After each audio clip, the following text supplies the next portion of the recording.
My favorite love song in Appalachia that I grew up hearing is When You and I Were Young, Maggie. It's a beautiful song. I always liked the song kind of in a bittersweet way, but the older I get, the more I like it, the more it's my favorite love song, because it doesn't tell the story of that young, fresh, exciting, invigorating love that's so wonderful, but it tells a story about the love that endures, that love that's there through thick and thin, when you're down in the valley and way up on the mountain, that's been through all those wonderful things together. That's the kind of love that it talks about. Well, the older I got, like I said, the more that the song meant to me, but especially when I thought about Granny and Pap. Now, when Pap died in 2016, he just like slightly a few weeks, and they would have been married 51 years, so that's a long time to spend together. So that's the kind of love the song makes me think of. So we learned the song from a man named Rob Mashburn. If you're local to this area, you might recognize that name. He was from Andrews, and he was a pretty well-known musician and performer. Went around to lots of the bluegrass kind of circuits and festivals and things like that, and he was pretty well known. He had a beautiful voice, and there's even a video. I even found a video of him doing the song on YouTube, so I will link to that down below, and you can go hear his version. So Paul and Pap learned it from him, and then they kind of forgot about it. There's an interesting story. If you're a performer or you do music sometimes, or even if you just listen to music, that's common. You'll really love a song, and then you'll kind of forget about it. So they kind of forgot about it. Well, there was a man that come around. He moved here from somewhere else, and he played the trumpet, but he met Daddy and Ray and Paul, and he would want to come play music with them, which the trumpet don't really go with their music, but still he come. One time they were out playing somewhere, and he was there, and Paul had to do something around his case, and he noticed there was that song, because he had to play. We all play by ear. Well, this gentleman had to read music, so there was the music for When You and I Were Young, Maggie. So it reminded Paul of the song, so him and Pap started doing it again. And there are other people that do it. If you do a search, you can find it, a lot of different people over the years. But in my mind, I'd always thought of it as this, because I'd heard it here, I'd always thought of it as this Appalachian song, and I'd heard some other kind of bluegrassy type people do it. Another local, if you're a local person, Steve Jordan, his band, also from Andrews area, they would often do it. And him and Rob may be connected there too on that part. But anyway, I've heard them do it. Even in recent years, I've heard them do it. So in my mind, that's what I just had it in my mind that's what it was. Well, several years ago, I was going to write about the song on Blind Pig and the Acorn, so I did some research. Well, just one quick search told me everything I thought about the song was wrong. It's totally wrong. So what I found was that it wasn't written in Appalachia at all. Nothing about Appalachia, didn't have nothing to do with it. It was actually written, I'm going to look here so I make sure that I get it right. It was written in Canada by a Canadian. George Washington Johnson was his name.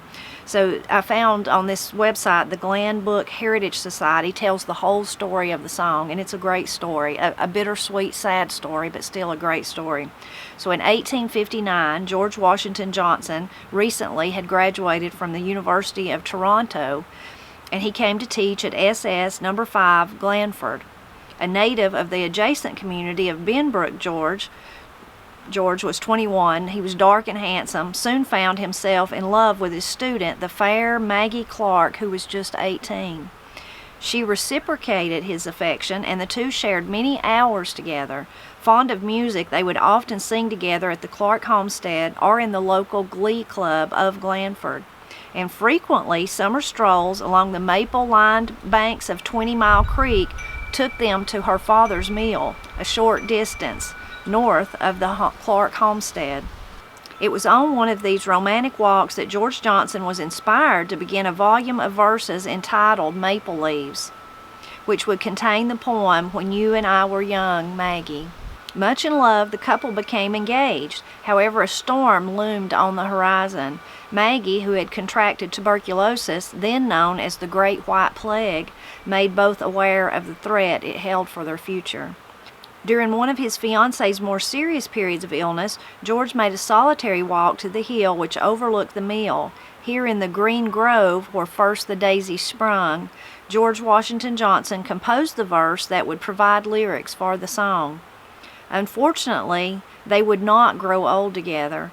Whether the lyrics were a denial of reality, a touching pretense, or an expression of faith in their future, the couple made plans for marriage. But first, there was a period of separation. Maggie went to the Wesleyan College in Hamilton and George to study at the Fort Edward Institute on the Hudson River in New York State. Distance only increased their love, and on October 21st, 1864, they were married at the Methodist Church in Glanford Township. George had now settled on a career of journalism with the Courier in Buffalo, New York. His ability as a journalist soon became recognized, and he was offered a position with the Cleveland, Ohio, Plain Dealer. Once he was secure in his new post, George and his bride took up residence in Cleveland. Then suddenly the tragedy they had feared struck. Maggie's tuberculosis failed to respond to medical treatment. She passed away on May 12, 1865, at 23, less than a year after their marriage. She was laid to rest at the family plot in White Church Cemetery near Mount Hope. Overwhelmed by his loss, George resigned from the Plain Dealer and returned to Canada and to teaching. The following year, George visited an old friend in Detroit, Michigan, J.C. Butterfield, who at his request set the words of When You and I Were Young, Maggie to music. So my preconceived notions about the song were wrong on many counts. To begin with, it was definitely not written in Appalachia. It really wasn't a bluegrass song. There wasn't that many bluegrass people out there doing it. Only the few people that I'd heard do it in my local area, and we're not really considered bluegrass, nor was Rob Mashburn really a bluegrass type person. So however that got in my head, that was wrong too. And then the actual storyline was wrong, which there's no way I could know that. But the actual Maggie that it was written for, bless her heart, she didn't get to live that long-lasting love affair with George there that, like, for example, Pap and Granny did. So I was wrong on all those counts. Now, like many old songs that date from the 1800s, different people do them and they get passed around and there's different lyrics. Now, I will link below to his original lyrics so you can go read them for yourself. But I will share with you the ones that Paul and Pap, the way that they learned it and they ended up doing it. So, again, it was written by George Washington Johnson. I wandered today to the hill, Maggie, to survey the scene below, to see the creek and the creaking old mill, Maggie, as we used to long ago. But the green grass is gone from the hill, Maggie, where first the daisy sprung, and the creaking old mill is still, Maggie, since you and I were young. They say I'm feeble with age, Maggie, my steps less spry than then. My face is a well-written page, Maggie, and time alone was the pen. But the green grass is gone from the hill, Maggie, where first the daisy sprung, and the creaking old mill is still, Maggie, since you and I were young. They say we are old and gray, Maggie, our trials of life nearly done, but to me you're as fair as you were, Maggie, when you and I were young. I can't even say it hardly without crying. Just such a bittersweet, beautiful, beautiful song when you think about love that endures like that until you are old and gray.